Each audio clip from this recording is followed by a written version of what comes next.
Pennies Going in Raw is a production of iHeartRadio. The opinions expressed in the following podcast are for general informational purposes only and are not intended to provide specific advice or recommendations for any individual or on any specific security or investment product. It is only intended to provide education and entertainment about the financial industry and the stock market. Enjoy! On this episode of Pennies Going in Raw, we interview Cary Palmer, the creator of the Furu Killer and the 2-5-10 method.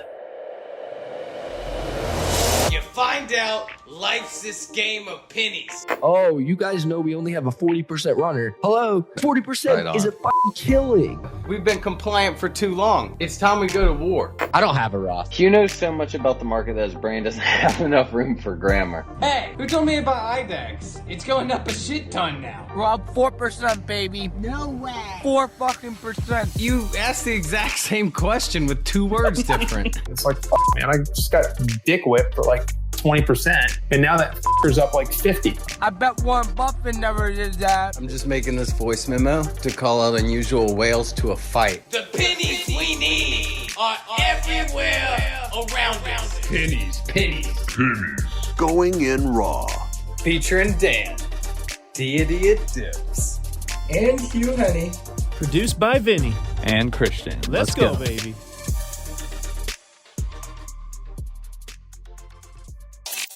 Yeah, man. What's going on, guys? Dude, how are you? Well, thanks for coming on. Yeah, no, it's a pleasure. It's a, I actually found Atlas and everything, which was really where I got my start from listening to like the first episode of PGIR. So that's Full circle, man. We've come full circle, yeah. So, I mean, if anyone's watching the YouTube right now, he does have his skunk. I believe her name is Lily in your lap That's right correct, now. yeah. We're obviously going to have to get into that some way or another. So, I mean, might as well just dive right in. How did you end up domesticating a skunk? Well, I didn't catch one in my backyard. I got her from like a breeder, and the breeder license or like the legality for breeders is that they have to be descented, so she can't like spray or anything. And they're legal in different states. I actually have like a rehabilitation license, which is why I'm able to have one in Texas where they would otherwise not be allowed. But if you go just a little bit, I'm in Dallas. So if you go just a little bit north to Oklahoma, you can own anything you want. Bears, lions, it doesn't matter. So a lot of the breeders are up in Oklahoma, just an hour's drive away, thankfully. But yeah, she's cool. She's like a cat kind of mixed with a ferret. She's very smart, gets into stuff. Did you have like an idea of getting a skunk, or how did the idea even come up? Yeah. So it's actually, we have like we take care of like feral like animals, cats and stuff, like strays. And at night the skunks would come and like hang out with the cats, and I was like, yeah, these are pretty cool, dude. They're funny, they play and like they do stuff, and I was like, man, I want one of those. So they only get born like one time of year. So if you want one, you kind of like have to know, right? You can't just like go to the pet store. So I called up the nearest breeder, and she's like, yeah, in March or May or something, or it was April, we'll let you know when we've got them born and you can come get one. And I was like, fine. So I paid the deposit then and kind of forgot about it. And the month came around, and I didn't even tell my girlfriend. Like, I was like, dude, by the way, I'm about to get a skunk. And she was like, well, I'm getting a cat. And I was like, that's probably fair. So, we ended up with a cat as well. But yeah, I don't know. It was just, I kind of did it on an impulse, but I'm glad I did. She's sleeping in my lap right now. She's pretty cool. Yeah, you're definitely the first person I've ever even heard of with the skunk. So that's definitely something, I did want to get out the way. So yeah, for sure. So, you did mention like Atlas being a big part of your trading and everything, but could you kind of like go over how you started trading, when you started, and like your journey through becoming a successful trader? Yeah. So, I'm trying to think of what like the important details are, but essentially, like when COVID hit, I was working at Chuck E. Cheese, like Chuck E. like the place Chuck E. Cheese, right? I was building games and animatronics. That's kind of what I did. I was like a technician, more or less. And I was at home. COVID was weird because we kind of shut down, but I was still expected to like go and work Cary out. So it was a weird time. And I caught a video of some guy on YouTube or something talking about, passive income or something, just because I was, browsing on this and Gary V grind, man. Yeah, exactly. So I'm out here just thinking about like, oh man, Chuck E. Cheese might not be the move. Let's, YouTube some knowledge, right? And this guy was talking about like, he played dividends basically. He was, he's like, I've been investing a lot in trading. So, I was like, well, I don't know anything about the stock market. Let me look into that. So I looked into that, and when I get into something, I like just 100% consume it and it like takes over my life. Right. So I'm like researching everything, reading all the, lectures or watching all the videos, listening to podcasts. So I kind of traded on my own, like Robinhood, like anybody else does. And I jumped on Stitcher, which is where I listened to podcasts while I was at Chuck E. Cheese. And, I found you guys and a couple others, but I ended up sticking to this one, to this one. And I ended up in, Atlas. I kept, you guys talked about the Discord or whatever. So I'm like feverishly on the internet trying to figure out like, how do I find it? You know what I mean? Because through gaming communities and stuff, I have a good familiarity with Discord, but it was like closed or something at the time. So it was kind of weird to get in. And eventually I did. And, I've always been a scalper. So I immediately went to what was the scalp room at the time. And, I kind of learned from there. And I think it's called Momo now. And I pretty much stayed there. There were times when, just learning that I struggled a lot and was considering quitting. And Rodessa and people like that in there were like big influences. I'm like, dude, just hang on. It's bad. It's like, summer, you can small caps, blah, blah, blah. So thankfully I kind of stuck to it. And, towards the end of last year, I was trading with a firm for about 6 months. And during that time, I kind of took a break from Atlas because I was moving mostly to large caps, which, the scalp team obviously doesn't really mess with as much. And, while I was there, I learned a bit about options and things like that. This past winter, January to probably to March, I went back into Atlas because, small caps really, really heated up, and I contributed there where I could in the Momo floor and what have you, which is where I kind of introduced people to my 2-5-10 thing that I know that a lot of people in there still kind of use, or some at least. And, from there, eventually, as summer came, I kind of learned from the previous year's mistakes, and I was like, I'm going to focus on large caps and options and stuff like that during the summer. And then, in the winter, we'll go back to small caps again. That way I don't have to willingly submit myself to the potentially desert terrain that is the summer sometimes, in low floats. And I started when I left Atlas, I had a lot of people, or, took a break rather. I had a lot of people messaging me that, hey man, where are you now? Where can I keep up with you? Because, I was trying to share as much as I could. So that's why I started the Skunk King room, essentially, which is like a small paid group. I not trying to get rich off of it. I just want to be able to prioritize the people who are like, are dedicated rather. And, so it's very small, but we have a group of people who are, obviously, big Twitter users. I'm sorry about that, but they are, they're good people in there, and they've come a long way. And it's really, really incredible to see, because it's like, dang, dude, like I had an impact on, on these. So that's, kind of where I'm at now. Hell yeah. No, it's definitely cool to see. And they are definitely a passionate bunch. We saw them in the notifications trying to get you on for a while. Yeah. I saw you just touched on your 2-5-10 method, and you do have a couple strategies you kind of developed. Do you kind of want to touch on the 2-5-10 one real quick? Yeah. So the 2-5-10 one is basically like my core one. It's called that because, I couldn't think of like a cooler name, and it uses, just in one glance, a 2, a 5, and a 10-minute chart, right? And it was primarily for scalping like commons on small caps. And the way that it works is, within trend, I would identify pullbacks based on like the 10-minute chart.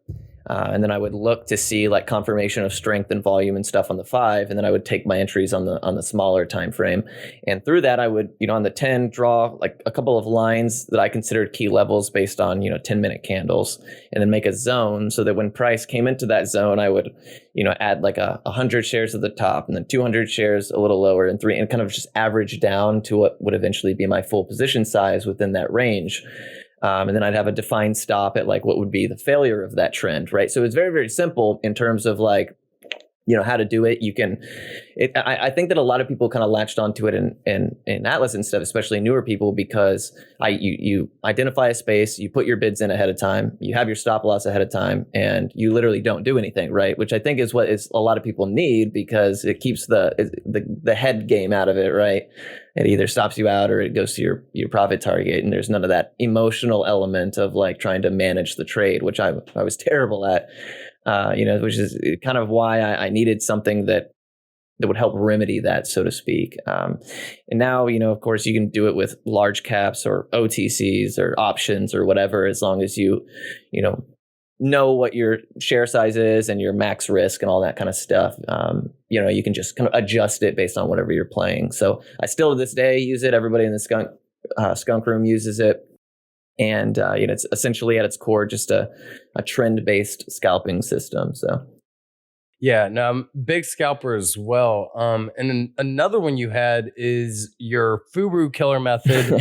Obviously, no disrespect to any Furus, but essentially you're shorting it when these hype Twitter plays. Yeah, thank you. I wanted to clarify that the name is really not supposed to be a personal.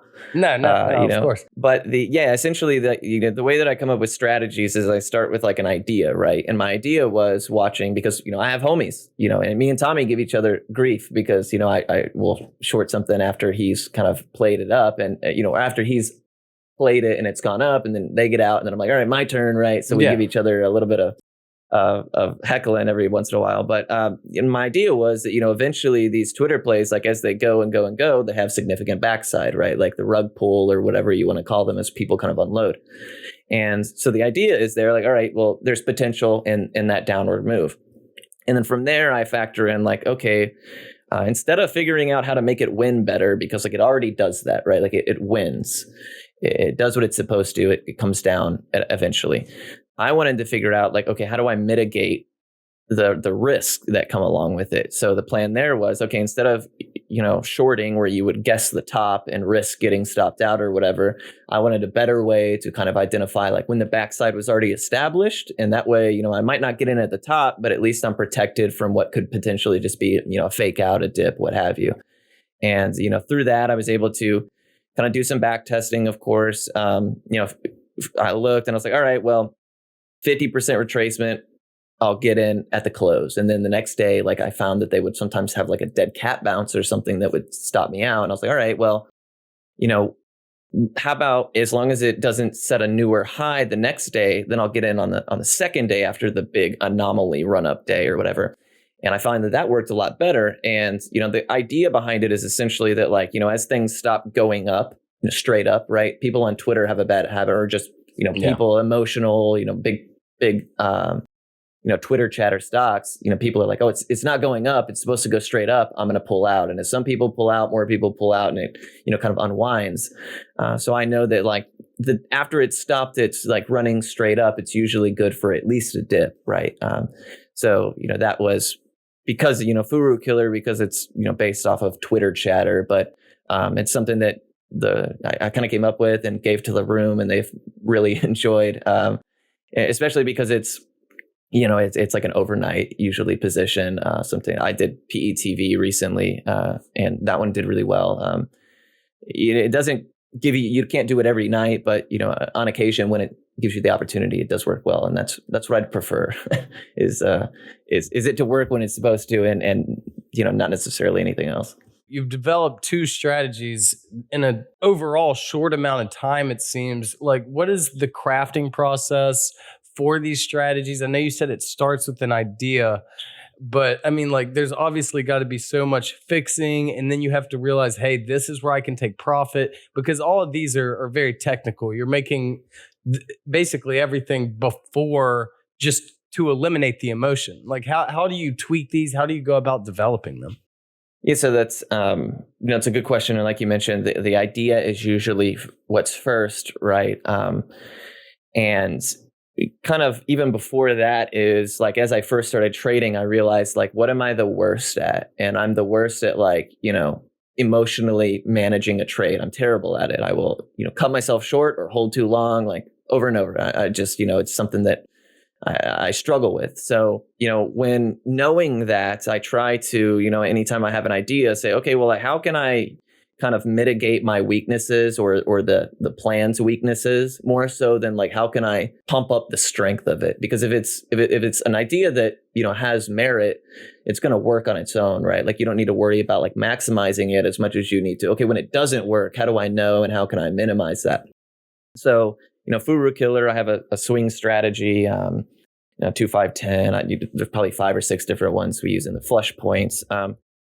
These are, I'll be like, oh, you know what? I've noticed a pattern. This thing does this. The Furu Killer one is a good example because like it's pretty obvious. Like you're like, oh, everybody is the very public ticker because it's been posted on Twitter. A lot of people talking about it. And I found that for instance, my first one was I believe Wish or one of those. And when I tweeted, I was like, here's my idea. It's purely technical, like you mentioned. I'm not a fundamentals guy or anything like that. It's purely technicals, and this is what I think the potential is. And I found people immediately were like, "You're an idiot!" Like, blah blah blah. It's coming out of the woodwork on Twitter, and I was like, this makes me feel a little bit better about it actually, because I know that like my idea was, if it unravels quick because people panic, this is people are very hot about it, which makes me know that I'm probably onto something. Kind of long story short, I start with an idea and I look at, okay, this happens more often than not. Okay, well, how can we capture that? Like, how can we benefit from it? And then, I look at like, all right, well, let's just say I take an entry here. What's the risk at that point? Or how do I identify even that entry? Like, how do I know that that's a good place to take an entry? And I look at charts of multiples that have done the same thing. And I say, okay, well, more often than not, they do this or they do that. So let me factor that in. Now that I have that idea, moving forward is how do I mitigate the risk? How do I not get stopped out? How do I know where to stop out? Like where do I take profit, like you mentioned? And, all of it is kind of based around my method of like, I'll take a small starter size based on the thesis, right? So like for Furu Killer, I'll take a small size that night, right before the close. And then the next day I will, do what I call confirmation of thesis, where I'll size up, like I'll scale into the move, average up. I don't mind averaging up at all. And, I'll add heavy size once it's proven to me like, yeah, it's done what you thought it was going to do. At that point, I feel a lot better about it. And that way, if it doesn't do what I want it to do, it, stops me out for a much smaller loss on that starter size. And knowing that, kind of applying that, it gives me a lot more leeway in terms of the shorts or the swings or whatever that I take. But putting an idea overall is just back testing and having that idea, looking at where it sucks, like what are the worst elements of it, what are its worst qualities, and trying your best to mitigate those, because it's going to win on its own, and you just need to figure out how to make it not lose or how to lose better. And if you can do that, eventually over time, it's gonna you're gonna add up in that respect. Hopefully that answered your question. Sorry, it was a little scatterbrained. I think it's cool. I mean, between that, the technician on Chuck E. Cheese games, and then you also do like speed running RPGs, role playing games for anyone that doesn't know. Do you find any like center of that Venn diagram? Because I mean, there's problem solving in all 3 of those, and back testing that goes into all 3 of those. Is there some like middle ground of it that you find that just made you like who you are at trading? Ah, man, that's a really good question, that I've not really thought about. I have, for instance, kind of to your point, when I was doing like tutorials and stuff like that on YouTube, when I was in Atlas, I found it easy to kind of explain a lot of things in terms of video games. So I was like, this strategy, like for instance, in markets where it's very pop and droppy, for small caps, my trend strategy doesn't work very well. And I explained it to people like that significant drops and not maintaining trend is like its weakness. And, I don't want to, if my trend strategy is a fire Pokemon, I don't want to throw it into a water Pokemon market, right? You know what I mean? Because like that's how my brain processes stuff. It's like, okay, this is on paper, here's a weakness, here's a strength. Okay, play to your strength, and maybe that is because of video games and the technical work that I've done. But I like to be able to look at something and have a plan ahead of time as opposed to having to be reactionary, because like I mentioned, I find that when I'm reactionary and that emotional responsibility comes into play, that I fumble it more often than not, and then I can't police myself well. So I think that there's probably similarity in the sense of that kind of wanting to have some kind of plan for your action, you know what I mean? And know that you can execute and know what the numbers are and your chances and stuff like that. Throughout the day, like what is your process of trading like? Are you just looking for hyped up stocks on Twitter to short? 2, 5, and 10? Like how throughout the day, like, because I mean, for newer traders, I think one of the biggest things for trading on their own, it isn't even the strategy. It's what do I trade without looking and getting an idea from someone else, Yeah, no, absolutely. I think that is especially when I was new, that's why I kind of came to the realization that I'm going to have to make something for myself, because I tried so hard to find things that other people were doing and like, all right, let me just try to do that. And, when I couldn't do it, it makes me beat myself up. Then I'm like, these people are succeeding, what's wrong with me? Like, how come? And, the difference is just like my individual qualities and the things that I'm not good at or that I'm worse at or better at than, the next person.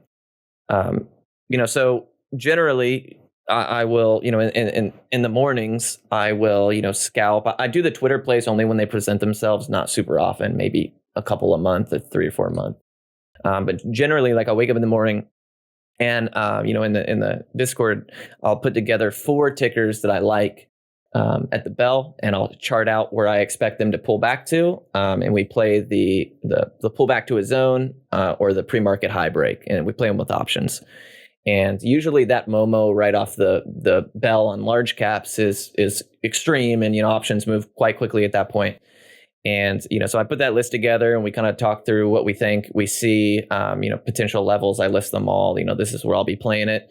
And then as it takes place, some work, some don't, of course. And then I'll talk about it in that room. This is why I didn't think this works. This is what I'm looking for now. I think the market sentiment is different than what I kind of expected it. So let's switch to a more short bias.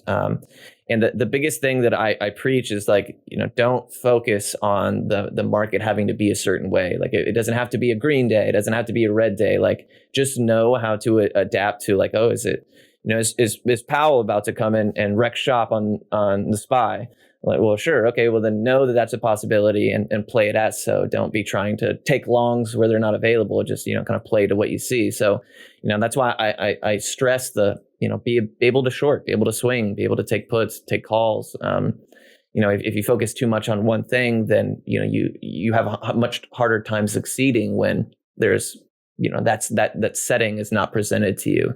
And I think that that's probably where a lot of the devout Skunk gang members, probably come from, because a lot of them are like, dude, today's a red day and I've had my biggest day ever. And I'm like, it just, as long as you're not trying to to do what's not available, it's make it easier for yourself, right? Just the easier you can make it, the better it'll be.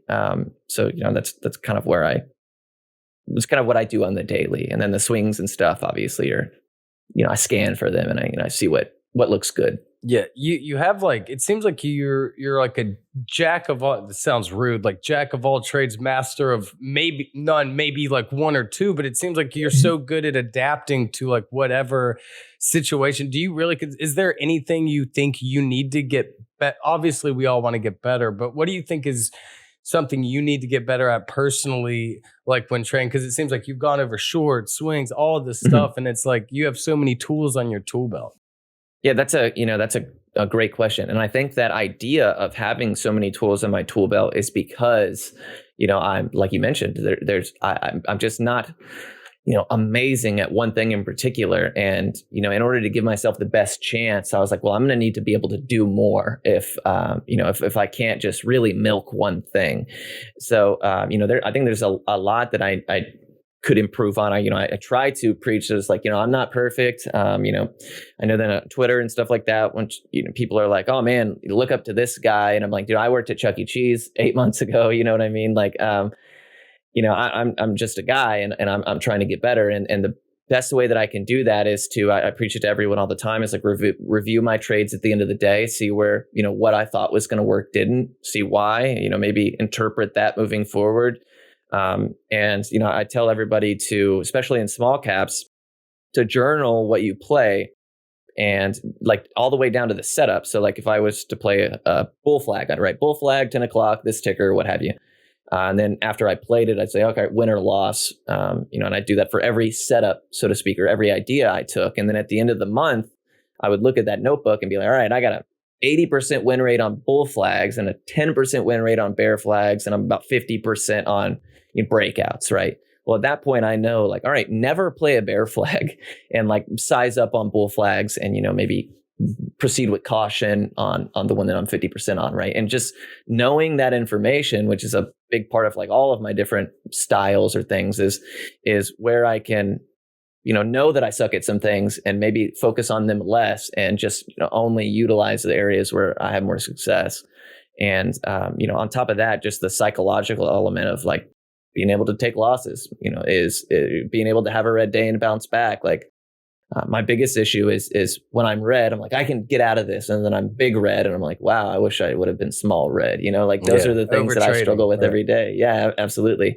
And, I don't think that that's something that I'll necessarily be free of one day, but you see it enough times that one day you're going to be like, nah, the last time, dude, I know exactly what happened. And, hopefully, I can continue to do that and improve overall. What do you think has been like your biggest learning experience in trading? Because I mean, it sounds like it's so statistical and it's based on information that you've gathered. Or do you have like those times where something so good or so bad happened? It's like, oh, voila. I think that there is as much as I, hate to tell it to people because you can't depend on it, there's an element of luck to some things, especially, the shorting, offerings and stuff like that kind of. I'm like, oh my God. And I was, I wasn't expecting that, but that's very fortunate for me in my position. But, that there is, different things have kind of, come into play over time that I've kind of accumulated, which I think is, kind of frustrated me because like you mentioned, there wasn't one day where I was like, I got it now. Like it's figured out.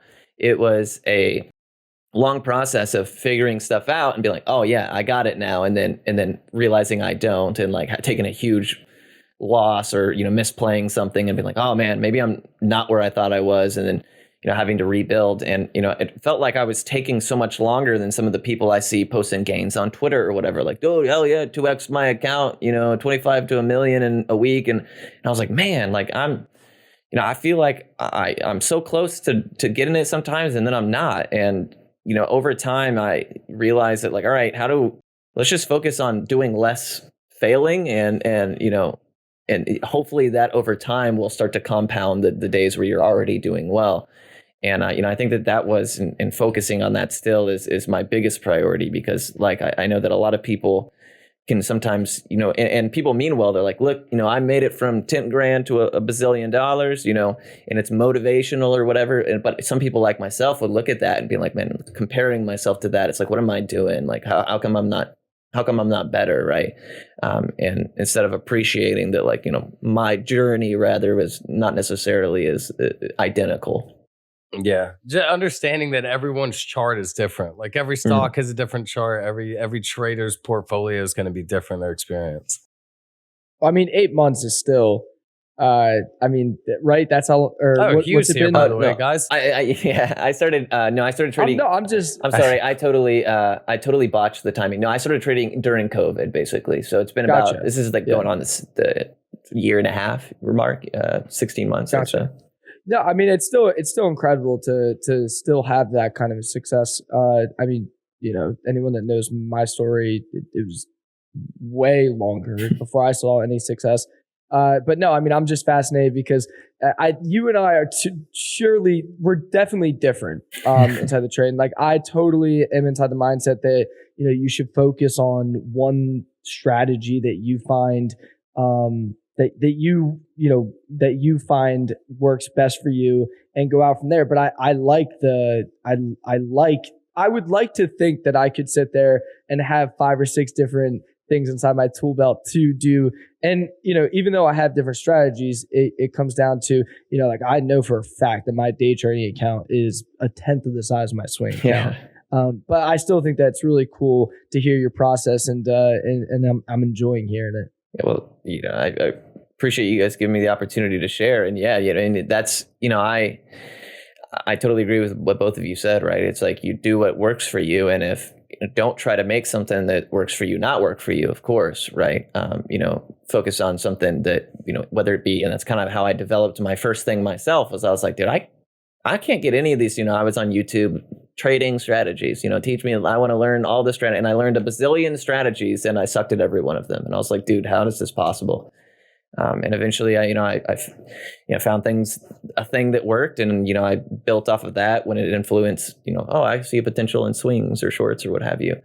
I tried to give myself those opportunities, but you're right. You know, I preach it to people in my room who are like, hey, I'm doing really well on pre-market high breaks. Should I start doing it? I'm like, no, just do that until you know, just do that for now. Like if that's what's working, do it, please. You know, and it's so crazy because like we're all looking at Tesla, for instance, and we can play it 5 different ways and all of us can come out green or red depending. And we're like, wow, that's just kind of the beauty of the industry, I guess. No, for sure. I mean, that's the best thing about it. You mentioned being able to take red days and I think handle red days. Was there something that particularly helps you handle the red days? Like for instance, myself, I will wire out $50. Like that $50 does absolutely nothing, but that helped me mentally to see a few more dollars inside my bank account. Is there something that you do to handle the red days, or is it just like over time you gradually got okay with it? Yeah, no, I cry mostly. That's usually where I start. Like I saw, we all just huddle up together. You know, one time I ate dog food for IDEX. That was a whole thing. You know, so sometimes I try to like make it. I shaved my hair for Fisker, but yeah, hey, you know, eating fucking dog foods, that's gross, man. Yeah, but think about it. I'll never touch IDEX ever again, right? Never. I don't care what happens. So, you know, maybe there's some merit to it, but no, realistically, like when it comes to red days, and I was terrible about it at first. I literally had to call my brokerage because I was doing because I was under PDT, I was doing like an offshore brokerage for, you know, to get around it or what have you. And I called them and I was like, yo, $200 red, I need you to shut me out of my account. And they did. And, you know, after 6 months of that, I was like, man, this sucks. And then, you know, but it taught me like, all right, you know, that's what you do. But the big thing though, is when I got to the firm, I was trading for a firm at the time. And how do you go from Chuck E. Cheese to firm? Yeah. Well, Wait. Oh, I thought you meant like the stock, like AFRM or whatever. No. I traded for like firm, like a prop shop. Yeah, exactly. A prop firm. Shit, Yeah. Wait, how long did you do that for? Well, so that was all right. So like the time frame was, you know, I started in COVID era or whatever, and about November, I'd say, of that same year, I reached, I literally found them on Indeed, and I messaged them, and they're like, all right, we'll put you through this challenge, so to speak, like this training regimen. And you had to get like, you know, 10% gain on your account without like a specific amount of rules over a certain amount of time or whatever. And once I did it, I was like, all right, here you go. And part of me thinks that the only reason I did it is because I was trading Tesla when it had that mad run from like to 900, like, you know, back then. Yep. So every day was like, oh man, this is, you know, I just buy Tesla and then I sell Tesla and that was it. And, you know, so I might have gotten lucky in that respect, which again, kind of goes back to my earlier point that, you know, sometimes that's okay. Dude, like everyone got lucky last year. Like if you were trading in 2020, you're lucky. Yeah, you know, I tell people that all the time. You know, I have that thought of like, dude, I should have bought, you know, Everything. Delta, like I'm an idiot, you know what I mean? But you're so right. And so, I'll take it where I get it, kind of in hindsight, looking back. And so they brought me on, and the biggest thing that I learned from them was not necessarily like I had mediocre success. Like I wasn't making buku bucks. I was just, trading a little bit. And I was doing it while I worked at Chuck E. Cheese because my hours due to COVID were shifted. I could trade in the morning and then go to Chuck E. Cheese for the rest of the day. And sometimes sit at Chuck E. Cheese behind the basketball game, like on my phone or something, right? But while at the trading firm, though, they put us through like this course, this study plan, basically, and maybe the element of knowing that like this is their money and like I'm on the hook for someone else, but they would shut you out after a certain amount of red on the day and things like that. And I think just doing that for 2 or 3 months got me to the point where I was like, all right, this is understood. So when I came back to trading my own account towards February or whatever, and I was doing small caps because you could only do large caps with the firm. When I was doing small caps, oh, that's so fun. It made it easier to adjust. Well, yeah, you have to be like a certain, like there's like levels, and because I was at the base level, they're like, there's no low floats for you, dude. We can't trust you. So I was like, I eventually moved to small caps and, on my own account. And I was able to remember like those risk mitigation and like max loss per trade, like how do you assess all of that? And I think that helped a lot in terms of moving forward. So, on the days where I'm red now, I'm like, all right, this is 1% of my account total or 2% or whatever. And, whatever my rule is. And then I look at that and I'm like, all right, I'm done. Right. And sometimes that's the hardest thing in the world is to be like, well, that's a pretty good setup right there. Damn, I got to leave work early today. Yeah. Are you sure you're done, man? Are you sure? So, and then I'll like go into my room and be like, just busy myself with other things. The video games help a lot because I stream on Twitch. So as soon as I just close it, and once I start on Twitch, at least there's like a group of people watching that I, at that point I know I can't be like, oh, let me place a video. Let me place a trade because, it's like visible, I guess. Right. So yeah, I don't know that it's, like you mentioned, there's different ways, but I think that doing it a good way long enough will like kind of make it habitual. And that definitely cuts out those outlier spike days where you're like, oh, I was huge red today because I didn't know when to stop. So, hopefully that we can continue that process. I think that's a good transition to our last question / topic. Something you do on Twitch. It's kind of big right now. You raised around $22,000 as of time of recording for mental health over the past however long, and you can get into the detail. Do you just want to like talk about that and maybe let people know where to donate and everything? Oh yeah, sure. That would be amazing. So it is annually we have this event, and due to COVID, it's usually in person in Salt Lake City, Utah, the most magical place on earth, right? And we usually have this event in person, and because we haven't been able to, the group that puts it together has kind of delegated it to me and a couple of others. And so we're raising money for NAMI, which is the National Alliance on Mental Illness. In the gaming community and stuff like that, there's a lot of marginalized people kind of flock to the gaming community. So it's very common that you see that, mental health is an issue. I think that COVID has kind of made it painfully aware to everyone that it's a bigger issue than a lot of people might give attention to. But great cause, great people. And we basically just play video games for 7 days straight. Different people will come and showcase games that they work on, speed runs, right? So got people who are running all kinds of stuff. I think right now it's like the original Phantasy Star from Dreamcast or something weird. But for 24 hours a day, 7 days straight. And, we have different people commentate and race. Healthy? Well, it's not one person. So it's like, because, like we take shifts. Those of us who run it, though, we have like, I'm like sleeping on my office floor. Like, is it my time to watch? To make sure that things are going well. But yeah, we've raised $22,000 so far. Tommy was part of that though. My man, he was kind enough. That's kind of what put it on my radar. Yeah. Yeah. So they, our goal is to raise, $50,000 by the end of the week. We're about halfway there with the weekend coming up. So we're hoping we can get there. But yeah, Tommy, we read all the donations online, right? Like live on the air, so to speak. And, so I sent it to him and he was like, oh, that's so cool, dude. Cause they were like, Tommy, and everybody's like, Tommy's a legend. And I was like, oh man, don't fuel his ego, my man. Yeah, don't get that blonde head too we'll donate, dude. I had no idea. That is so cool. It's a ton of fun, man. It's a ton of fun. Yeah. But no, man, it's been awesome.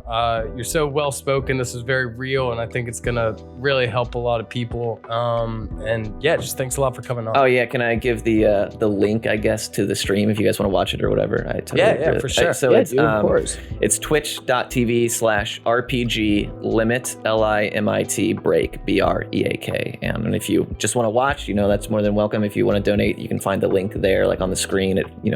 I built all the animation and website and stuff for it, so I'm very, very proud of it.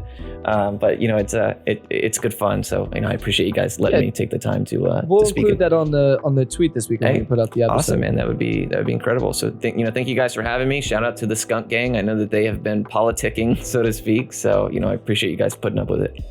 All right, man. Well, you have a good weekend, and good luck with all your trades. Hey, you as well, guys. Take it easy. Bruges.